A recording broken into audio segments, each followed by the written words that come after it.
Hello, everyone. I really wish I could be there with you in person today. Thank you, ICTS, for hosting this wonderful program. And thank you to the organizers for this opportunity to attend virtually. My talk today is going to be about two extremely elementary notions: points in Euclidean space and the distance between them. These venerable concepts came up in various guises in many ancient civilizations to answer questions about the universe, such as what is the diameter of planet Earth? Or how far am I from the sun?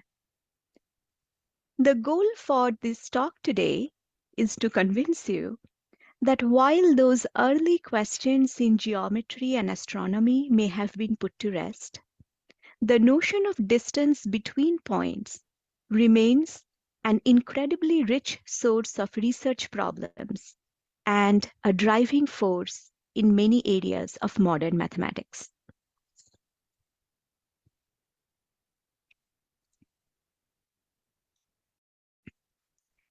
Here is an outline for the talk. I will start by describing what distance problems are in modern parlance and why they are of such wide interest. Let's follow this up with a concrete sample of such problems, some in the discrete setting, some in the continuum. These problems are gateways into beautiful areas of math. We hope to catch a glimpse of some of these worlds. Finally, time permitting, I would like to speak about some recent results that I have been part of and enjoy some proof ideas together. We'll stop for a few minutes after each segment to see if there are any questions before moving on to the next part. Okay, let's get started. Here are some absolute basics. Suppose that x and y are 2 points in d-dimensional Euclidean space denoted by Rd. The ancient Pythagorean theorem tells us how to compute the Euclidean distance between them. If x1 through xd are the coordinate entries of the vector x, and y1 through yd are the entries of the vector y, then the distance between them, denoted by absolute value of x minus y, is the square root of the sum of squares of the differences xj minus yj. The concept of distances between points gives rise to the notion of a distance set. What is a distance set? Given a set capital P of d-dimensional Euclidean space, its distance set delta P is the set of all non-negative numbers representing pairwise distances between points in P. In other words, the members of delta P are the points of the form absolute value of x minus y with x and y both in P. Since distances are non-negative, the distance set is a subset of the non-negative real line. It always contains the origin, since we can choose x to be equal to y. Some simple examples are in order. Let's start with the real line. Suppose that capital P is a set of equally spaced points on a line, say the integers 0, 1, 2 up to n minus 1. Then the distance set of P is itself. If you take P to be the vertices of an equilateral triangle in the plane, say 0, 0, 1, 0, cosine 60, sine 60, then the distance set consists only of the 2 points, 0 and 1. In both of these examples, P and delta P seem to have cardinality close to each other, but that need not be the case in general. If capital P consists of n points in general position in space, then all the distances generated are distinct, and there are n times n minus 1 over 2, many of them. If one chooses P to be an interval or a cube, say of side length 1, then its distance set is an interval spanning 0 to square root of d. The edge square root of d is, of course, generated by the diagonal. So, what are the questions about distances and distance sets? They are all loosely motivated by the following meta-principle, that large sets should have large distance sets. And that makes sense. Large sets are large because they contain many points, and by virtue of containing many points, there should be many distances. In other words, for capital P of a given size, how large or how small can delta P be? And if we can determine the extremal size, what can we say about the extremal configurations?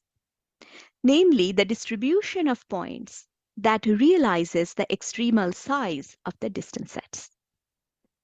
So these questions convey the general spirit of inquiry, but they are, of course, not precise as stated. What does one mean by large and small? How does one measure size?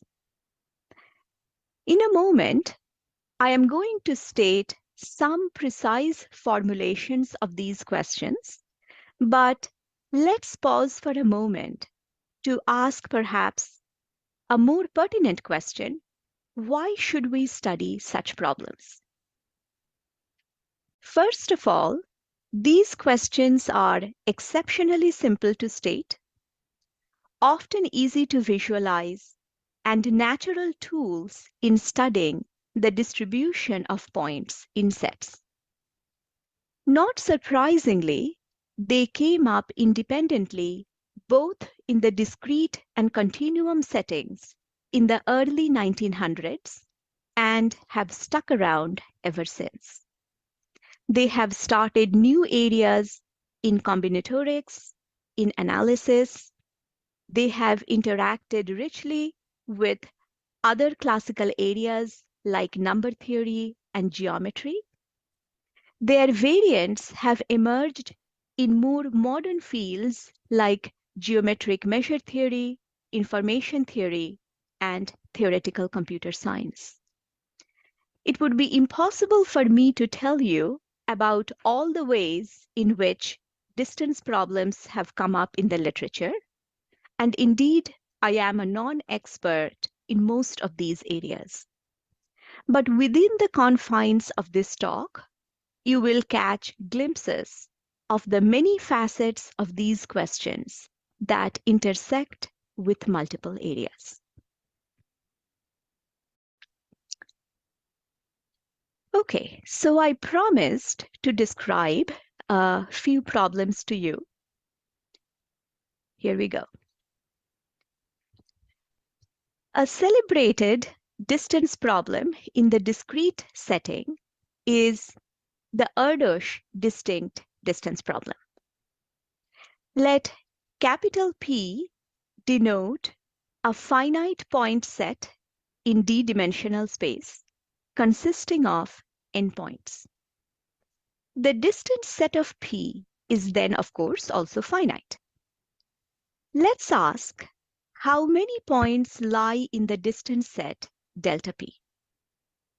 The cardinality of the distance set changes as p varies over different point sets in space, all of cardinality n. Let's denote by g sub d of n the minimum such cardinality. In other words, g of n is the smallest number of distinct distances that an n-point set can have. The question is, how does g of n grow as a function of n? Erdős conjectured that for sets in the plane, g of n grows like n over square root of log n, whereas in higher dimensions, its growth rate is like n to the power of 2 over d. So let me pause here to introduce the big O and the omega notation.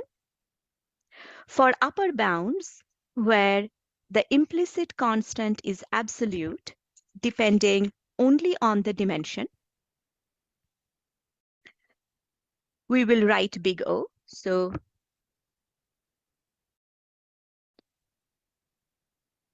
this would be written as big O of n over square root of log n.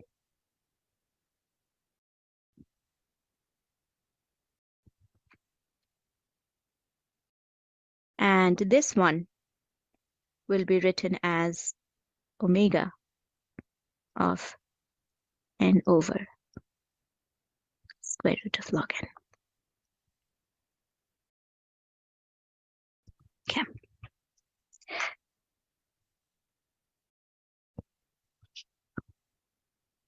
All right. So it's natural to ask, what motivated Erdős to pose this conjecture? Surprisingly, his inspiration came from number theory. The example that he had in mind was the square root n by square root n integer lattice here. And this is, of course, an example of an n-point set. Every distance d in this set is the square root of some subsquares of the form m squared plus n squared. So let's say here's a point, here's another point. So if d is the distance between them, so if this is m and this is n, then d squared is equal to m squared plus n squared. Okay. In other words, the number of distinct distances d is the same as the number of distinct integers d squared that can be written in this form. An earlier result of Landau and also Ramanujan had established a formula for the number of integers less than or equal to capital N that can be expressed as the sum of two squares, and they had shown that this grows like capital N over square root log n. So this shows that G2 of n must be smaller than or equal to this number. Erdős's conjecture asserts that this is a lower bound for G2 as well.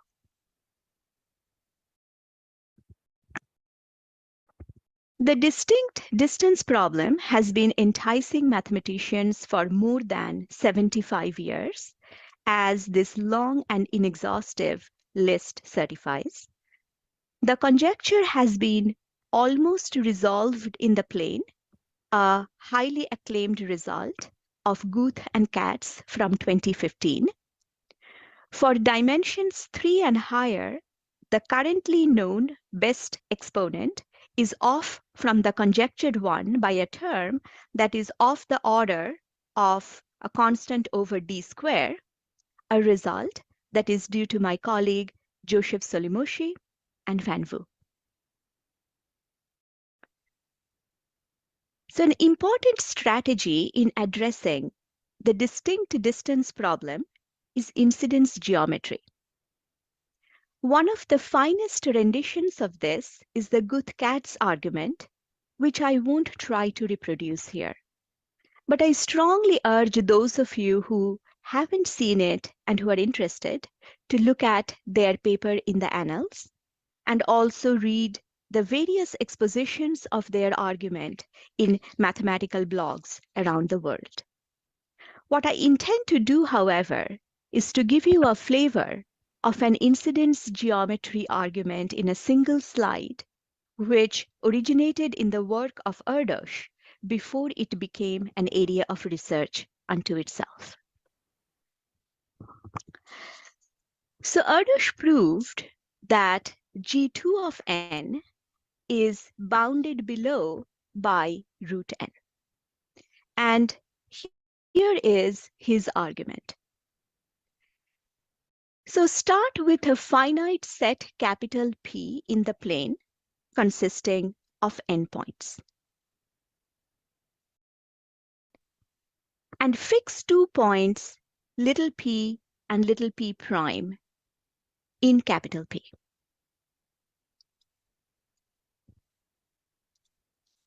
Okay. Now, let us keep drawing circles centered at P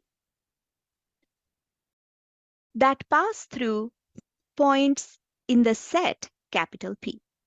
So these are the blue circles, and notice that each one of them passes through at least one of these black dots.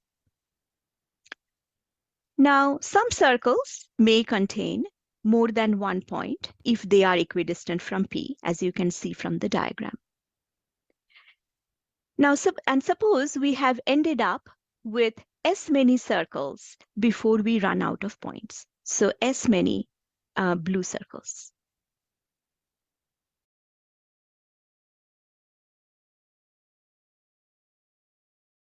Okay.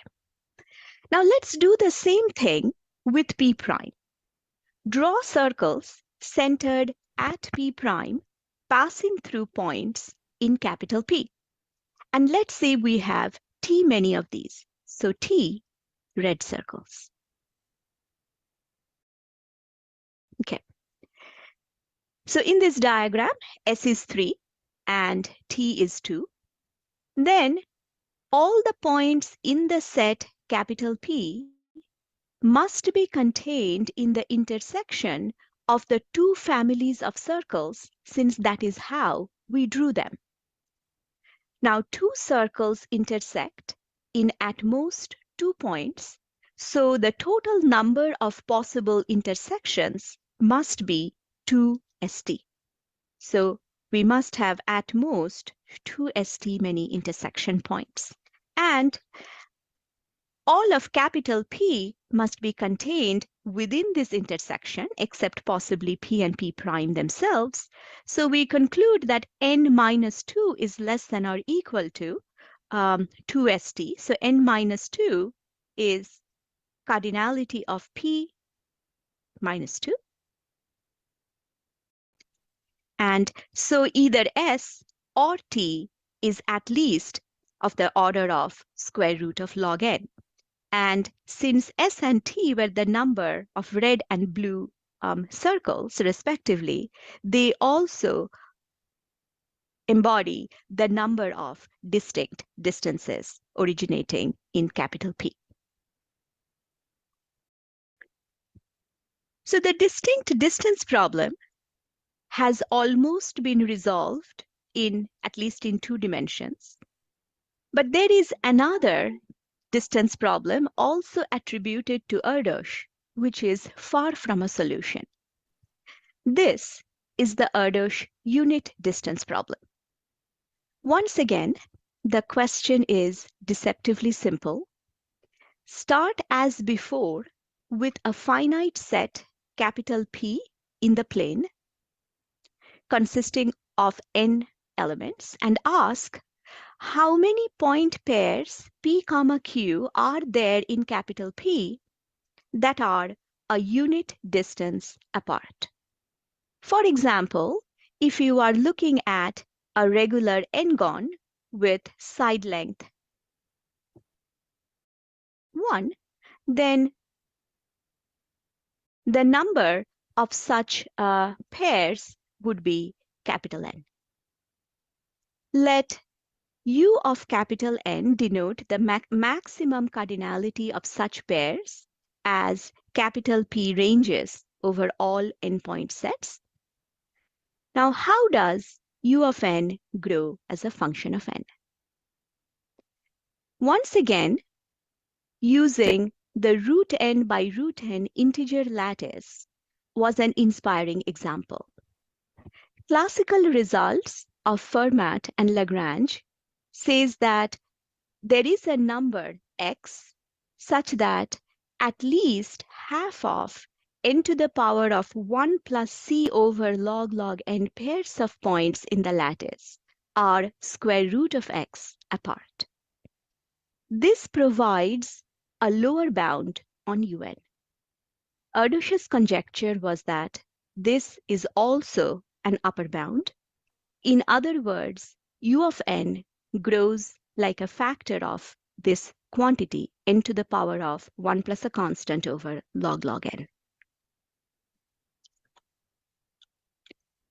The unit distance problem has generated an abundance of beautiful mathematics, but the last progress on it is almost 40 years old. Erdős himself proved an upper bound on n to the power of 3/2, which was later improved by several authors. The last improvement by Spencer, Zimeredi, and Trotter in 1984, which is off by 1/3 from the conjectured one, remains the best known bound to this day.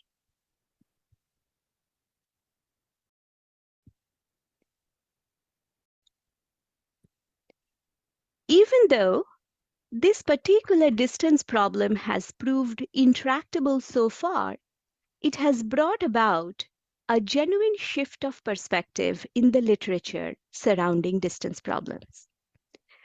I want to discuss a little bit about its transformative impact.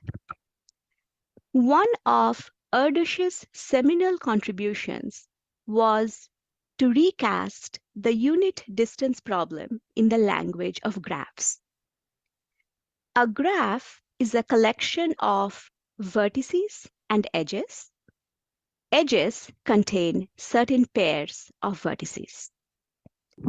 The unit distance problem allows us to define what is called a unit distance graph.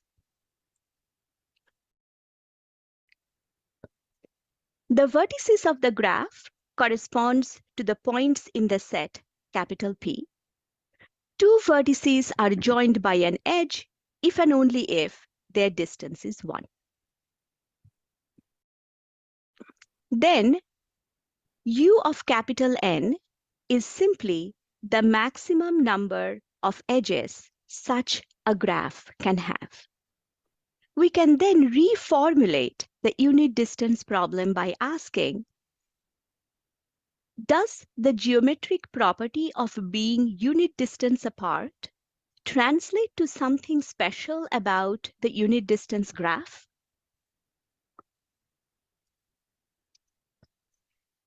So Erdős answered this question in the affirmative. Suppose that A prime, B, P, and Q are 5 points in the plane. A and B are both unit distance away from P and also from Q. So this is 1, this is 1. Okay. That means that if you draw a circle of unit radius centered at P, it passes through A and B. So these are the blue circles. And if you draw a circle of unit radius centered at Q, that passes through A and B as well, and these are the red circles. Now you can see that I have joined all the relevant edges, P with A and B, and also Q with A and B. The question is, can we keep doing this? In other words, can we keep on finding points that are unit distance away from both P and Q? And the answer is no. Suppose that A prime is a point that is unit distance from Q, then obviously it cannot be unit distance from P because the blue and red circles have already intersected in 2 points and they cannot have a third point of intersection. So in the language of graphs, this means that the unit distance graph cannot contain a complete bipartite subgraph K23 consisting of 2 and 3 vertices. So a complete bipartite graph would look like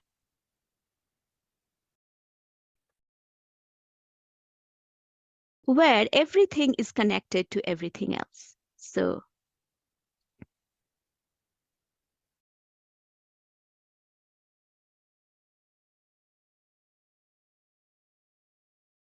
this could be, let's say, P and Q, and this would be A, B, A prime.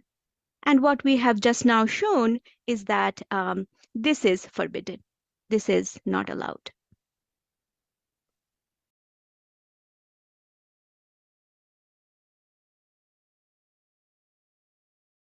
Okay. All right. So in the language of graphs, as I was saying, this means that the unit distance graph cannot contain a complete bipartite subgraph K23 consisting of 2 and 3 vertices.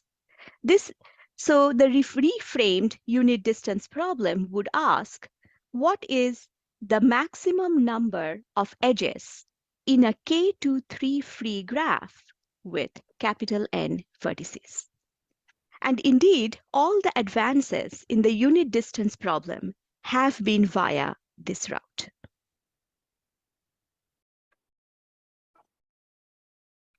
Erdős's problem, Erdős's approach and the different distance problems that he has formulated has had a tremendous impact on combinatorial geometry.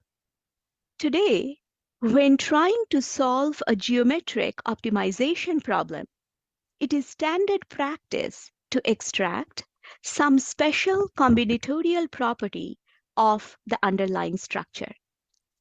If it is possible to associate a graph or a hypergraph H with the geometric situation, then one checks if we can exclude a so-called forbidden configuration, subgraph or subhypergraph H0. In the unit distance problem, this forbidden configuration was K23. So this point of, and if the answer is yes, then we try to establish known or apply some known results to bound the number of edges in an H0 free graph or hypergraph. This point of view has enriched extremal combinatorics and motivated many new problems and new results. So this concludes the first part of the talk, the discrete part of the talk. I want to move on to continuum problems next, but let's take a short break before we do so to see if there are any questions. Thank you.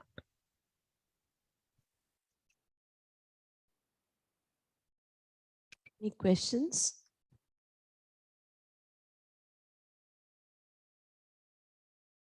So from the online audience, are there any questions?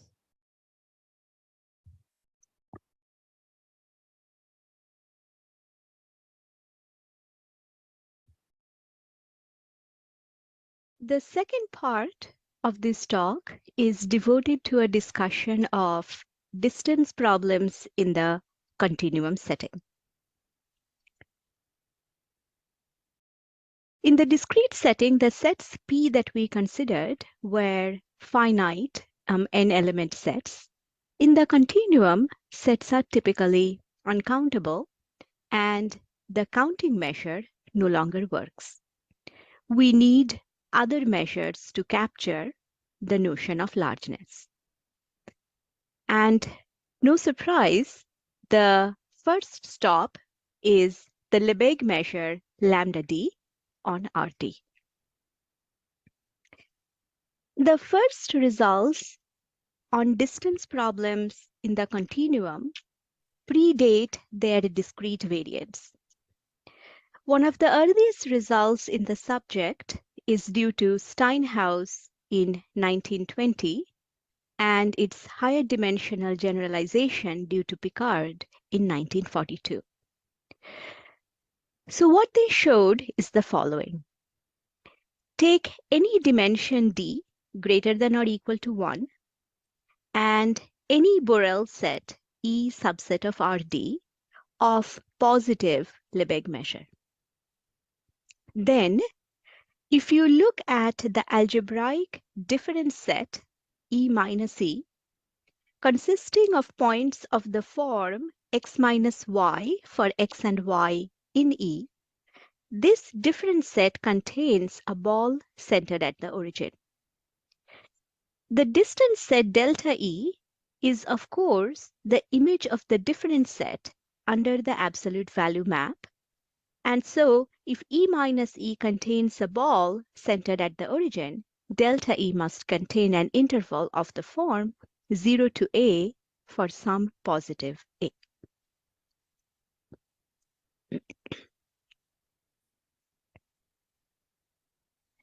Steinhaus's theorem is found in most books on measure theory, but there is a universal variant of it that is perhaps less known and due to Boardman.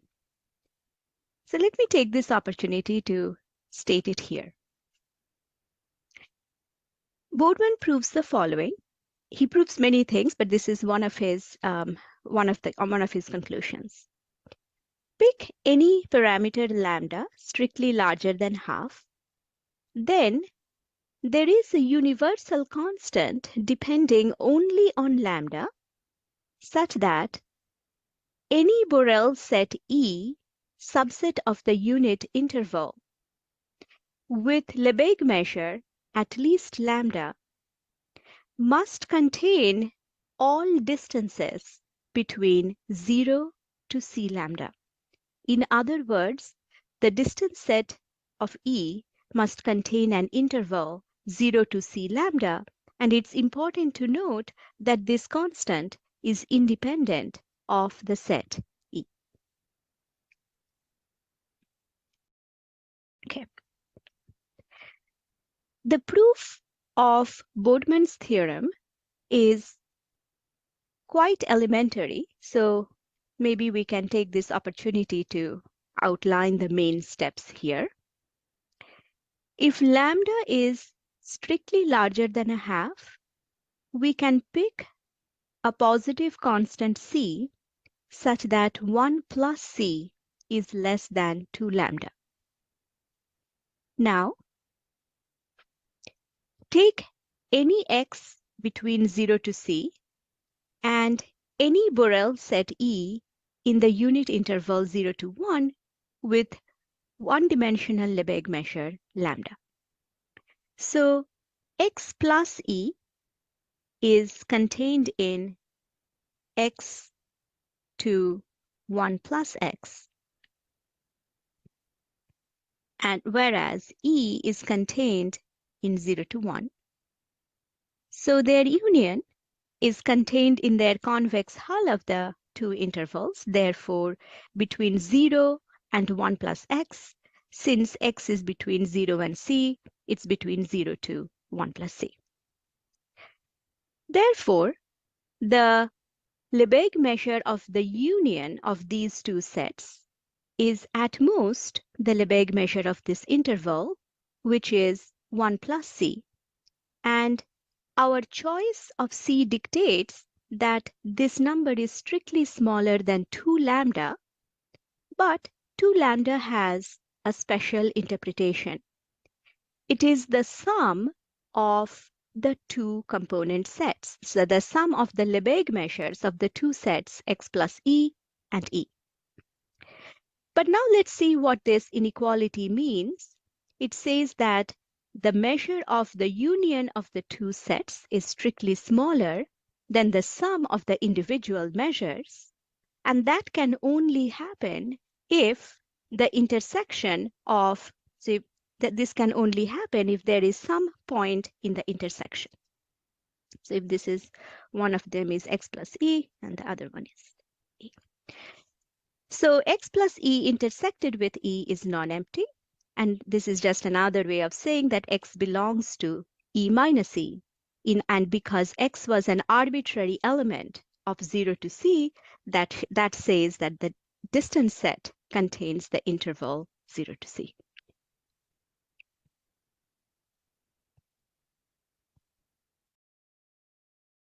What about sparser sets? Steinhaus and Picard's theorem, necessarily their condition requires the sets to have positive Lebesgue measure. But we should always keep the meta principle in mind that large sets should have large distance sets. And even if a set has 0 Lebesgue measure, it can be large in many other ways. So we need to develop notions of size that capture the largeness of sets that are Lebesgue null. The various notions of dimension is one way to capture the notion of size. So let's take a couple of slides to review the notions of dimension that are going to be relevant for us. Suppose that capital A is a Borel subset of Rn. S is an index between 0 and n, and not necessarily an integer. One way to ascertain the size of A is through the S-dimensional Hausdorff measure, which we denote by Hs of A. How do we calculate this measure? It's defined in the following way. Look at all, fix a delta first. So fix a positive parameter delta small and look at all countable covers of A using balls whose radii are at most delta. For every such covering, compute this sum, summation Ri to the power of S, and take the infimum over all such covers of A capped by the radius delta. As delta goes to 0, the limiting value of this infimum is the S-dimensional Hausdorff measure of A. Now, it's a classical fact that for sets A, there is a critical threshold value of S below which the S-dimensional Hausdorff measure is infinite and above which the S-dimensional Hausdorff measure is 0. And that critical value is called the Hausdorff dimension of A. For Borel sets A, it can alternatively be described in a slightly different way. It's also the supremal value of exponents alpha, such that there exists a probability measure mu supported on A that admits a certain ball condition of this type. What does this say? It says that the mass that the measure mu assigns to any ball is bounded above by a constant multiple of the radius of the ball raised to the power alpha. Now, these notions, if you are seeing them for the first time, they might seem somewhat complicated, and you might catch yourselves wondering why do we need them in the first place?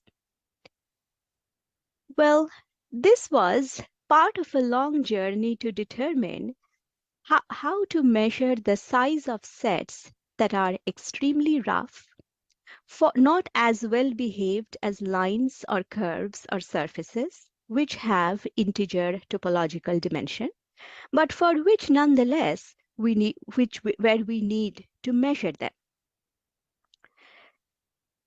The notion of Hausdorff measure and Hausdorff dimension apply to extremely rough arbitrary Borel sets, and they can be, and the values of the dimension could be fractional.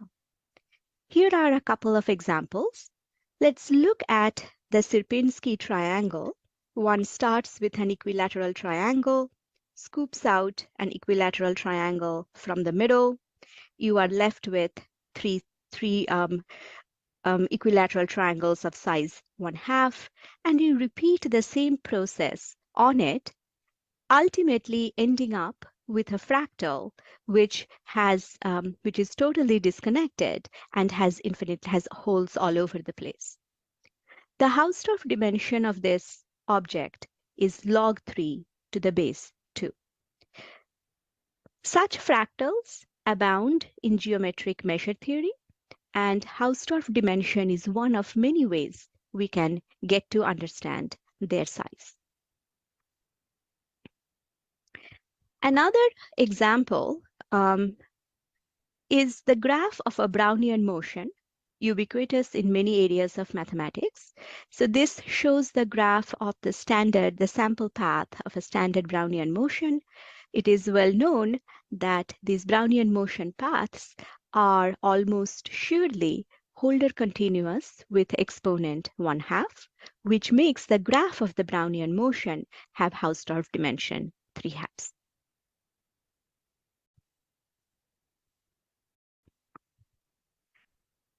One important problem in the context of distance sets in the continuum setting is Falconers distance set conjecture. So let's keep in mind the meta principle, which has been the overarching theme in today's talk, that large sets ought to have large distance sets. So take any Borel subset E of Rd, D at least 2. Falconer's conjecture, dating back to 1985, states that if the Hausdorff dimension of E exceeds half of the ambient dimension D, then delta E must have positive Lebesgue measure. So here is a list. So the conjecture is still open in all dimensions, but a remarkable progress have been made on it over the years. Here is a list of people, again, the list is incomplete, who have contributed to the literature surrounding the Falconer's distance set problem. And the best known result currently is due to Gu, Theosevich, O, and Wang, where they show in the planar setting that the critical threshold needs to be 5/4 in order for delta of E to have positive Lebesgue measure. So the cutoff we need is, of course, 1. So it's 1/4 off of the conjectured exponent, conjectured dimension. Here is another important landmark result in the literature on distance sets, and that is to find criteria for sets to contain all sufficiently large distances. So what does that mean? So very simply said, if you are looking at a distance set on the real line, if this is 0, we say that a set contains all sufficiently large distances if its distance set is really a half line. It contains a half. There can be other stuff here, perhaps, but it has to contain a half line. So that's what we have said here in this slide. We say that A contains all sufficiently large distances if there exists an R0 such that the distance set of A contains R0 to infinity. In other words, for every R larger than R0, you can find 2 points X and Y in A, which are separated by distance capital R. Of course, the set A needs to be unbounded. At least it's a necessary condition for it to contain all sufficiently large distances. Now, there are really easy examples of sets of small dimension that contain all sufficiently large distances. Any infinite line or curve whose dimension is 1 will do the trick. If you take sets which have increasingly large connected components, of course, their image under the absolute value map will contain increasingly large intervals, and that will do the trick too. Of course, when we talk about non-trivial examples, we are thinking of unbounded sets which have small components, or perhaps in the extreme case, totally disconnected, and yet manage to contain all sufficiently large distances. Okay. So this slide has one of the really important landmark results in the area of distance sets, and it uses the notion of upper density. So let's take a moment to review what that is. Recall that lambda d denotes the d-dimensional Lebesgue measure. The upper density of a set A, of an unbounded Borel set A, which I'm going to denote by delta bar of A, is defined in the following way. Take any point x in Rd and look at the proportion of the ball centered at x of radius r that's occupied by the set A, and this proportion is computed with respect to the Lebesgue measure. We take the largest such proportion over all possible centers x and take the lim sup as capital R goes to infinity. What we get is delta bar of A, the upper density of A. It's a really fundamental result due to independently and roughly concurrently by 3 sets of authors: Bourgain in 1986, Falconer and Marstrand the same year, and shortly thereafter by Furstenberg, Katznelson, and Weiss, that any set in Rd, D at least 2, with positive upper density must contain all sufficiently large distances. Bourgain's proof used harmonic analysis. Falconer and Marstrand used geometric measure theory, and Furstenberg, Katznelson, and Weiss, their proof was based on ergodic theory.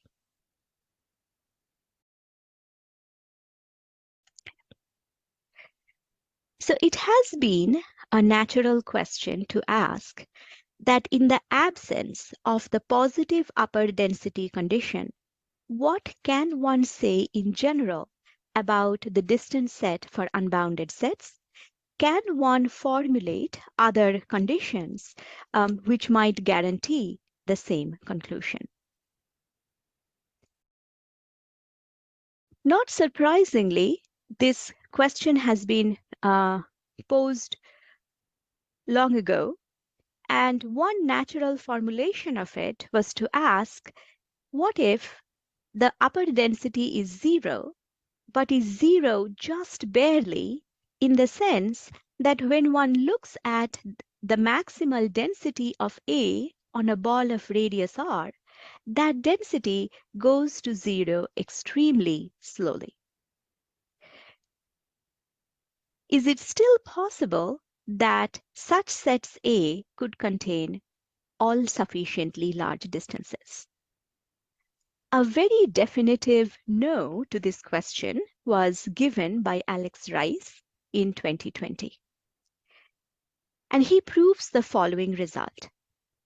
So take any dimension D greater than or equal to 1 and any slow growing function f on the non-negative, any slowly decaying function f on the non-negative half-line. Then Rice produces a set A, subset of Rd, and an infinite sequence Rn going to infinity with the following property. If the maximal density of A on a ball centered at 0 of radius Rn is at least f of Rn, which recall goes to 0 arbitrarily slowly, and yet the distance set of A avoids all the numbers R1, R2, Rn, and so on. So it avoids infinitely many large distances. In the remainder of the talk, I'm going to report on joint work with Senthil Rani related to distance sets in the continuum and in the sparse setting. Our results have several different components. For this talk, I'm going to focus on 3 of them. The first one is a sparse quantitative version on Steinhaus's theorem, which leads to a structure theorem for distance sets, for general Borel sets of dimension S sufficiently close to D. That in turn leads to a criterion for sparse sets to have all sufficiently large distances.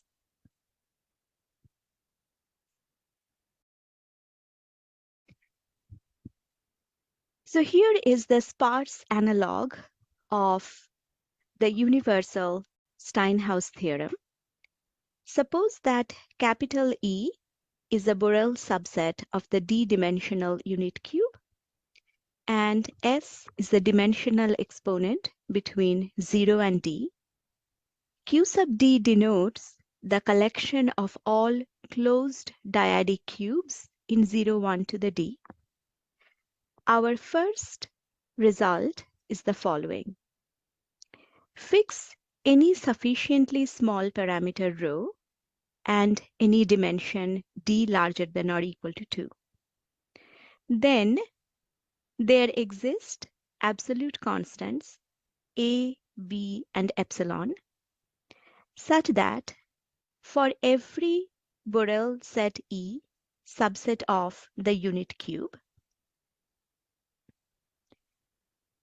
and with the S-dimensional dyadic content of E nearly maximal, exceeding 1 minus rho, and the dimension S sufficiently close to D in the sense that S is larger than D minus epsilon, one has that this distance set of E contains the interval A to B.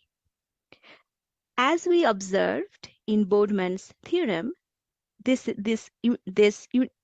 interval is universal and works for all sets E whose Hausdorff content is more than 1 minus rho. It is also important to note that whereas in Steinhaus's theorem A was 0, in this setting it cannot be. In fact, there are old examples due to Falconer which shows that A cannot be chosen to be 0. It's perhaps a good idea to remind oneself the definition of the S-dimensional Hausdorff content. The definition is here. It's very similar to the notion of S-dimensional Hausdorff measure. One starts with an arbitrary countable cover of E using dyadic cubes Qi and creates the summation of the side length of Qi to the power of S. The infimum of this sum over all possible covers leads to the dyadic Hausdorff content. So the dyadic Hausdorff content is not unlike the S-dimensional Hausdorff measure. It's not an actual measure. This is an outer measure, but serves the same purpose as the Lebesgue measure does in Steinhaus and Bodeman's theorem. So once again, let me point out that these constants are universal.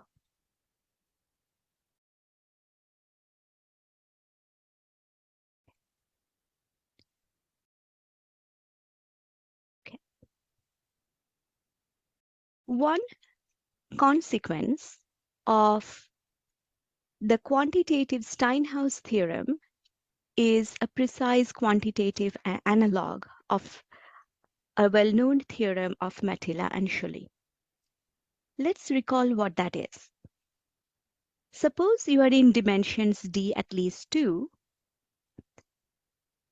The theorem from 1999 says that any Borel set whose Hausdorff dimension exceeds d plus 1 over 2, the distance set of such an E must have non-empty interior. The theorem doesn't say which intervals lie inside of delta E or what the lengths of those intervals are. We are able to provide a structure theorem for such distance sets. Our theorem is non-optimal in the sense that the dimension cannot be pushed all the way down to d plus 1 over 2. It holds for S sufficiently close to d. And the statement goes as follows.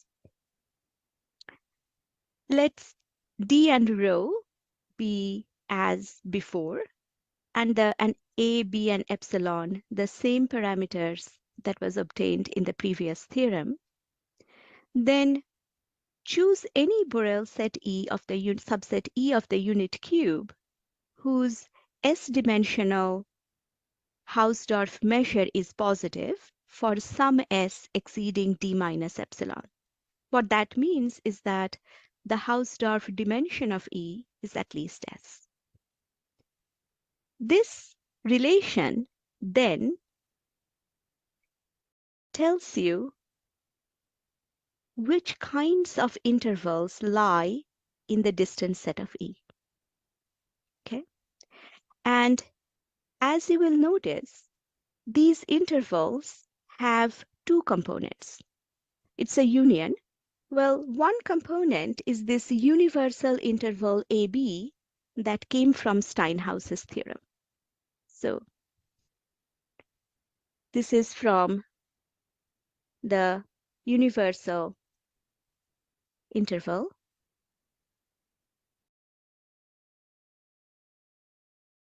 given by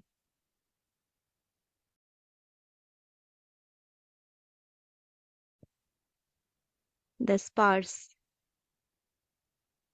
version of Steinhaus.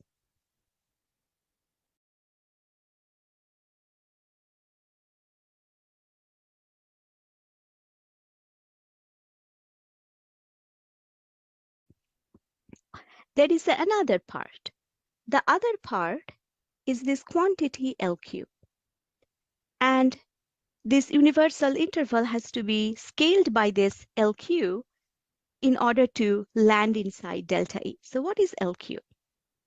So LQ is the collection of high density cubes of E. So Q is the collection of high density cubes of E. So these are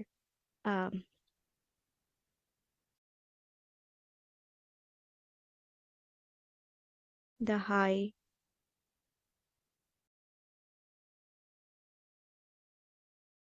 density cubes of E. So in other words, these are the dyadic cubes where the S-dimensional Hausdorff content of E intersected with Q is near maximum. And such collections always exist. So these are always non-empty. And the side lengths of these high-density cubes determine the other component of the intervals, the lengths of the intervals that land in delta E.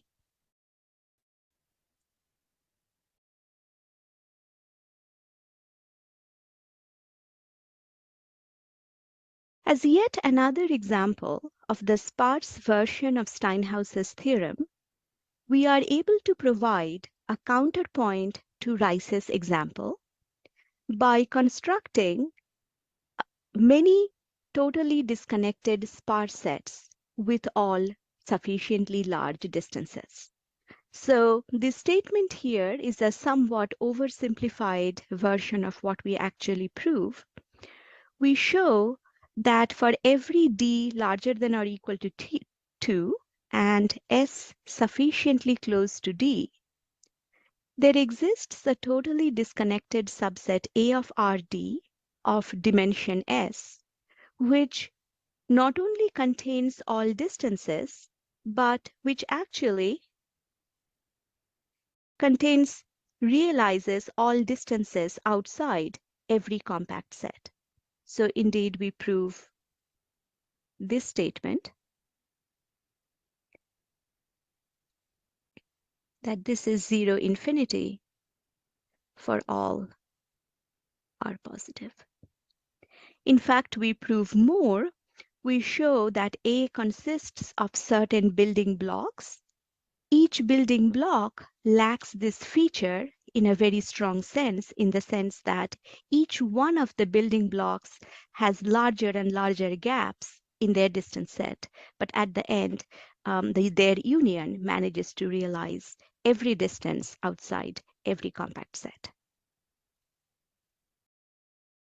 More important than providing a class of examples is that we are able to provide a size criterion that is applicable to Lebesgue null sets that ensures all sufficiently large distances. So I want to say a little bit about that notion. We call this the notion of well distribution, and with the understanding that if we set up the definition properly, well-distributed sparse sets will contain all sufficiently large distances. So let's take some time to understand what the notion of well-distribution of points means. Suppose that capital A is an unbounded subset of Rd, and Q is a cube with left endpoint x and side length r. So let's say that this is a large cube Q. This is x, this is r. And there are parts of this cube that is occupied by A. The first thing we do is to apply a transformation to the cube, which I am denoting by T sub xr, and it maps this cube Q to the unit cube 0, 1 to the d.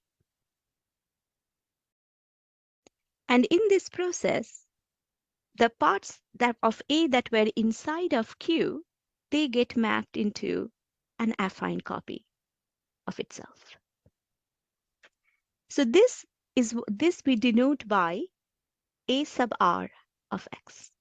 So these are the normalized truncations of A. With that definition behind us, we are going to define a collection of numbers called the high density scales. So what are the high density scales?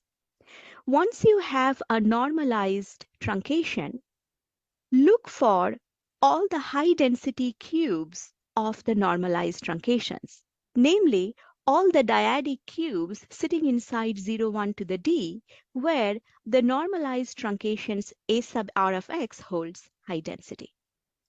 Once you find such a dyadic cube, look at its side length, multiply it by capital R is the side length of the original cube, and this product is called a high density scale of A corresponding to the parameters rho and S. These elements, the high density scales, determine the intervals that contribute to delta of A.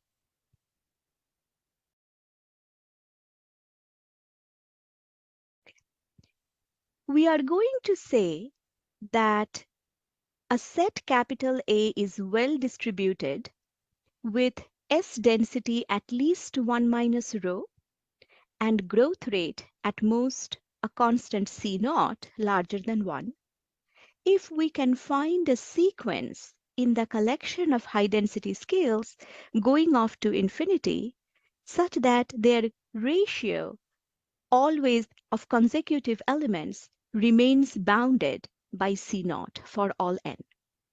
In other words, the notion of well distribution controls the growth of the high density scales.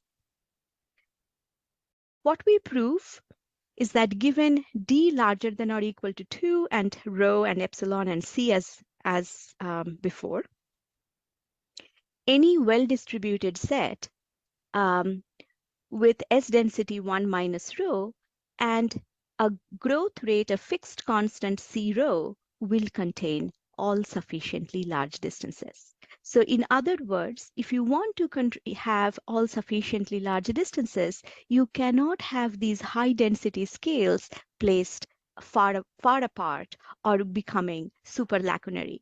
In fact, this constant C rho has to be B over A, where A and B were already defined in the sparse version of Steinhaus's theorem.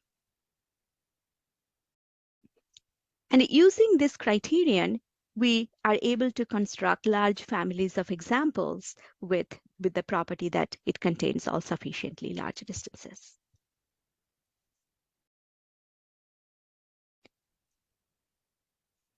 Okay, so here is an example that was helpful to us in terms of understanding the structure of distance sets. The example is a relatively simple one. It consists of a scaled lattice. This is a subset of 0, 1 to the d with a 1 over q lattice grid. Each point of the grid is then thickened by a number q to the minus sigma. And what is sigma? Sigma is d over s. Remember that s is the dimensional constant, d is the ambient dimension, so d over s is strictly larger than 1. Capital F is the union of these little thickened squares. What we were able to show, just as back in the discrete setting, if you remember, the root n by root n lattice grid was an important example in many of the discrete distance problems.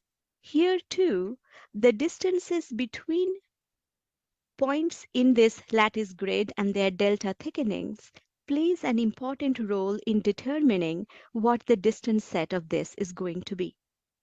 And what we find is the following, that the distance set of capital F has a very interesting structure. Close to the origin, it consists of small disjoint intervals, and these intervals reflect the distance set of these small cubes. So these are roughly of the length q to the minus sigma. And the distance between them is also roughly of that same order. This is close to the origin. However, as we move to the right, these disjoint intervals start coming closer and closer together. And ultimately, after a certain point, they coalesce and give rise to one long interval. So we were able to get this as the size of the long interval, q to the 2 sigma minus 3 all the way to 1. And the interval a to b that we obtain from the sparse version of Steinhaus's theorem lies somewhere here. This building block was very useful in getting all the many of the examples and counterexamples concerning all sufficiently large distances. So here is a construction of a set which has infinitesimally small Lebesgue measure, is almost totally disconnected at infinity in the sense that the connected components become smaller and smaller, and yet it attains distances outside every compact set. So we simply stack appropriately chosen scaled blocks of f moving off to infinity, and all the infinite, all the distances and the Rn's are chosen in such a way that this number Rn times Qn to the 2n to sigma minus 3, this goes to 0.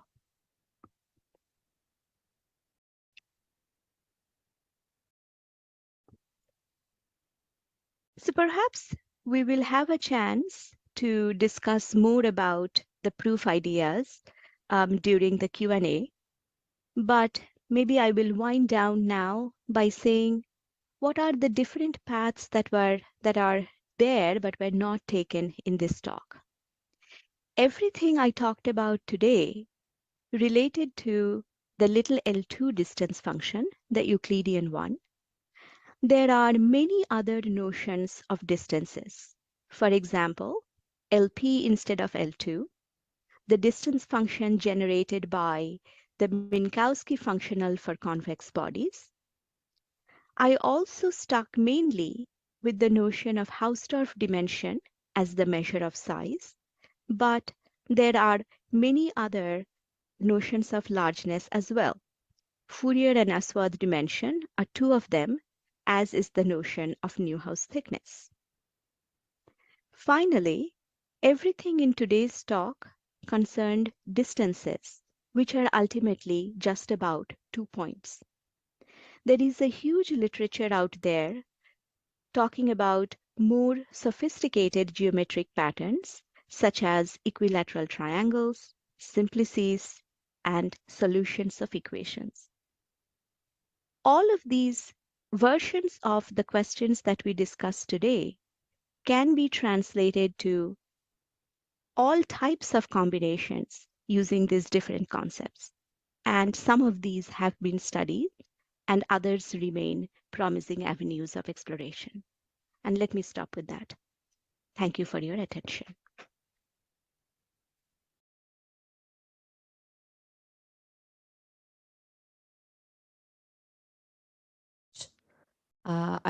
Anyone has any questions here?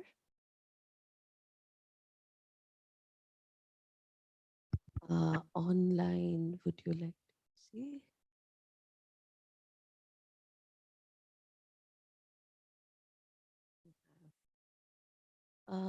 Who has a question?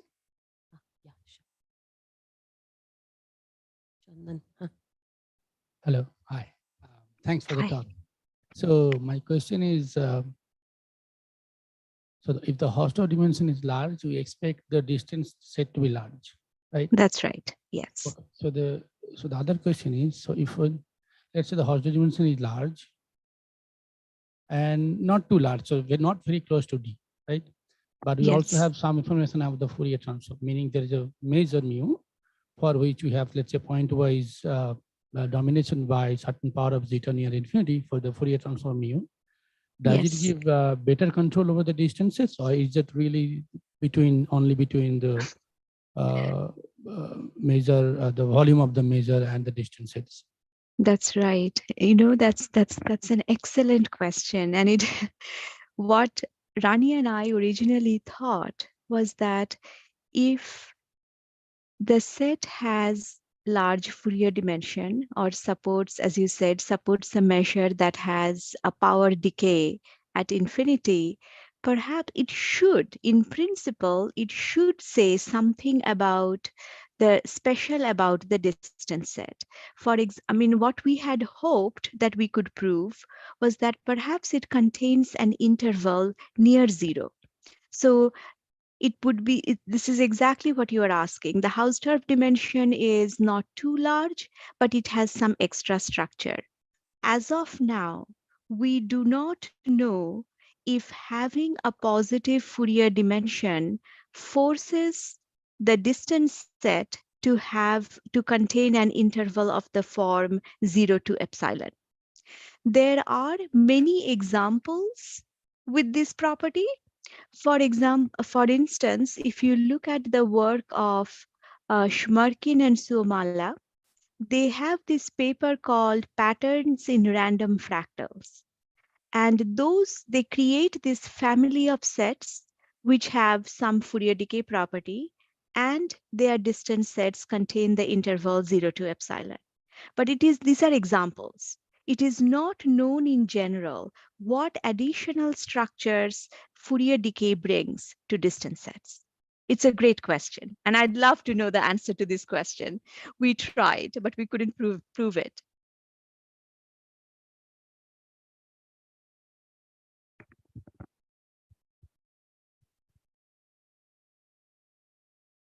Hello. So no, VSR doesn't seem like one would be able to make some obvious / immediate sort of counterexample either, right? I mean, there are many examples, but we don't have a counterexample either. So it would be really interesting if we could find, you know what, maybe a counterexample does exist. What we were able to do, this is in our paper, but I did not have a chance to talk about it today. We assumed some extra structure on the sets in terms of the growth of the Fourier transform of their measures. We called this Fourier asymptotics. And using these Fourier asymptotics, we were able to use the growth rate of this L2 the L2 norm of the Fourier transform to get some properties of the distance set. But it was not Fourier decay in the pointwise sense.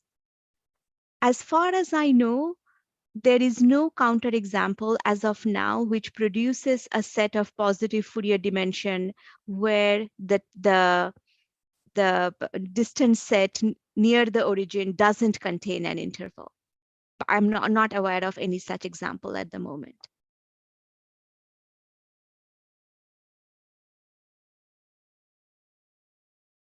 Okay, thank you. And if there is no other question, we would like to thank the speaker again. Thank you. Thank you.